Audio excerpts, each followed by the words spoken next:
8 मार्च 2014 को Malaysian airlines की flight MH370 एक बोइंग 777-200ER कुआलालंपुर से बीजिंग के लिए एक आम सी यात्रा पर निकली। इसमें 227 यात्री और 12 क्रू मेंबर्स थे और फ्लाइट सुबह 6:30 बजे बीजिंग पहुंचने वाली थी। किसी को क्या पता था कि ये रूटीन फ्लाइट एविएशन के सबसे बड़े रहस्यों में से एक बन जाएगी। पूरी दुनिया हैरानी से देखती रही जैसे प्लेन हवा में गायब हो गया बिना कोई निशान छोड़े। बस पीछे रह गए कई अनसुलझे सवाल और बर्बाद जिंदगियां। MH370 का गायब होना विक्टिम्स के परिवारों के लिए एक खुला जख्म है और जिंदगी के नाजुक होने का एक डरावना reminder. Flight captain Zaharie Ahmad Shah के कमांड में थी, जो एक अनुभवी पायलट थे, 18,000 घंटों से ज्यादा की फ्लाइंग एक्सपीरियंस के साथ। उनके को पायलट फारिक अब्दुल हमीद ज्यादा अनुभवी नहीं थे, लेकिन काबिल माने जाते थे। प्लेन का रूटीन मेंटेनेंस हुआ था और टेक ऑफ से पहले उसे पूरी तरह से ठीक बताया गया था। फ्लाइट से पहले कोई टेक्निकल इशू या चिंता की बात नहीं थी। सब कुछ ठीक लग रहा था, जिससे आगे जो हुआ वो और भी ज्यादा हैरान करने वाला था। जैसे ही प्लेन रात के आसमान में उड़ा, वो एयर ट्रैफिक कंट्रोल के साथ रेगुलर कांटेक्ट में रहा। लेकिन मलेशियन टाइम के हिसाब से 1:19 पर जैसे ही MH370 वियतनामी एयर स्पेस के पास पहुंचा, कुछ ऐसा हुआ जिसकी किसी ने कल्पना भी नहीं की थी। ट्रांसपॉन्डर,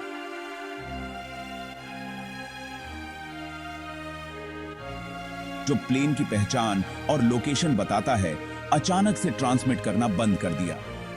कुआलालंपुर में एयर ट्रैफिक कंट्रोलर्स ने प्लेन से संपर्क करने की बहुत कोशिश की, लेकिन उनके कॉल्स का कोई जवाब नहीं आया। MH370 रडार स्क्रीन से गायब हो गया था, बिना कोई सुराग छोड़े। इतनी एडवांस्ड ट्रैकिंग टेक्नोलॉजी से लैस एक मॉडर्न एयरलाइनर का अचानक गायब हो जाना एक अनोखी घटना थी।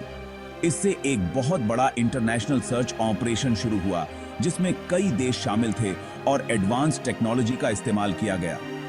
हिंद महासागर के बड़े हिस्से में काफी खोजबीन के बावजूद MH370 का मुख्य मलबा कई सालों तक नहीं मिला।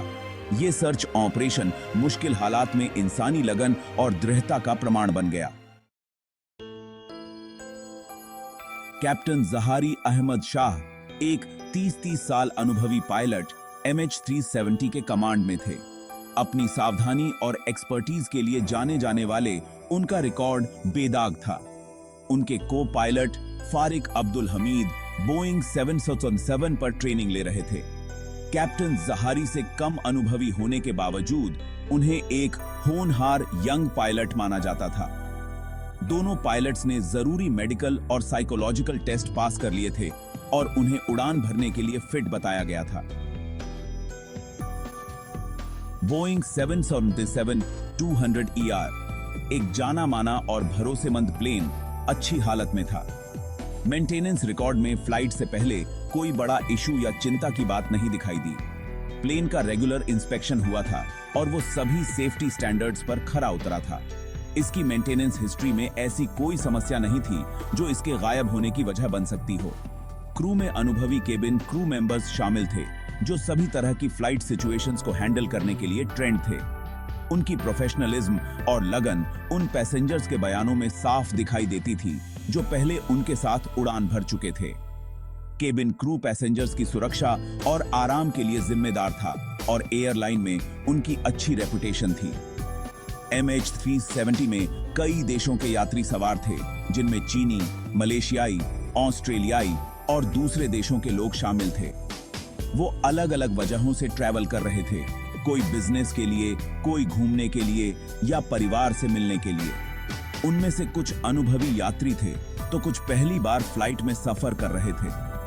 उनकी कहानियां और उनके खोने का उनके परिवार वालों पर जो असर पड़ा, वो इस त्रासदी के बाद सबसे ज्यादा ध्यान खींचने वाली बात बनी। MH370 ने कुआलालंपुर इंटरनेशनल एयरपोर्ट से लोकल टाइम के हिसाब से रात 12:41 पर टेक ऑफ किया। फ्लाइट का शुरुआती हिस्सा नॉर्मल रहा। प्लेन अपने तय रास्ते पर चल रहा था। मौसम अच्छा था, और किसी तरह के टर्बुलेंस या अजीब मौसम की कोई खबर नहीं थी। प्लेन अपनी क्रूजिंग ऊंचाई पर पहुंच गया और बीजिंग की तरफ बढ़ता रहा। जैसे ही प्लेन थाईलैंड की खाड़ी के ऊपर से गुजरा, कॉकपिट से आखिरी बार बातचीत रिकॉर्ड हुई 1:19 पर। पायलट ने रूटीन में कहा, गुड नाइट मलेशियन 370। ये फ्लाइट क्रू के आखिरी शब्द थे। इस मैसेज के कुछ ही देर बाद प्लेन का ट्रांसपॉन्डर ट्रांसमिट करना बंद कर दिया। ट्रांसपॉन्डर सिग्नल के गायब होने से तुरंत चिंता बरच गई। एयर ट्रैफिक कंट्रोलर्स ने प्लेन से संपर्क करने की कोशिश की, लेकिन उनके कॉल्स का कोई जवाब नहीं आया। मलेशियन मिलिट्री रडार ने एक अनजान प्लेन को ट्रैक करना जारी रखा, जिसे MH370 माना जा रहा था, क्योंकि वो अपने तय रास्ते से काफी भटक गया था। यह भटकाव किसी टेक्निकल खराबी की बजाय जानबूझकर की गई हरकत लग रहा था। ट्रांसपॉन्डर के बंद होने के बाद भी प्लेन का ऑटोमेटेड सैटेलाइट कम्युनिकेशन सिस्टम हर घंटे हैंडशेक या पिंग्स भेजता रहा। ये पिंग्स सही लोकेशन तो नहीं बता रहे थे, लेकिन ये जरूर बता रहे थे कि आखिरी बातचीत के कई घंटों बाद भी प्लेन हवा में था। पिंग्स का एनालिसिस बाद में प्लेन के संभावित रास्ते और क्रैश जोन का पता लगाने में अहम भूमिका निभाएगा। शुरुआती सर्च ऑपरेशन साउथ चाइना सी पर केंद्रित था, जहां प्लेन ने आखिरी बार एयर ट्रैफिक कंट्रोल से संपर्क किया था। कई देशों के जहाज और प्लेन पानी में मलबा या सर्वाइवर्स ढूंढने की उम्मीद में खोजबीन कर रहे थे, लेकिन सर्च में कुछ नहीं मिला। समुद्र का विशाल आकार और सही लोकेशन की जानकारी न होने से सर्च करना बहुत मुश्किल हो रहा था। जैसे जैसे जांच आगे बढ़ी, सैटेलाइट पिंग्स के एनालिसिस के आधार पर ध्यान हिंद महासागर पर केंद्रित हो गया। पिंग्स ने बताया कि रडार से गायब होने के बाद भी प्लेन कई घंटों तक उड़ता रहा। आखिरकार उसका ईंधन खत्म हो गया और वो दूरस्थ दक्षिणी हिंद महासागर में कहीं क्रैश हो गया। सर्च एरिया बहुत बड़ा और मुश्किल था, जिससे बहुत बड़ी लॉजिस्टिकल और पर्यावरणीय चुनौतियां सामने आईं।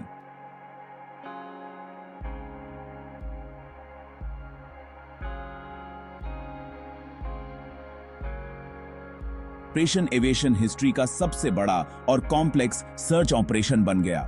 दुनिया भर के देशों ने संसाधन, विशेषज्ञता और कर्मचारी मुहैया कराए। सोनार टेक्नोलॉजी से लैस काहास सर्च वेसल्स को समुद्र तल में मलबा ढूंढने के लिए तैनात किया गया। सर्च ऑपरेशन अंतरराष्ट्रीय सहयोग और जवाब ढूंढने की अटूट प्रतिबद्धता का प्रमाण था। इतने बड़े सर्च ऑपरेशन के बावजूद MH370 का मुख्य मलबा कई सालों तक नहीं मिला। प्लेन के सिर्फ कुछ टुकड़े ही रियूनियन आइलैंड, मेडागास्कर और दूसरी जगहों के तटों पर बहकर आए, जिनकी पुष्टि हुई।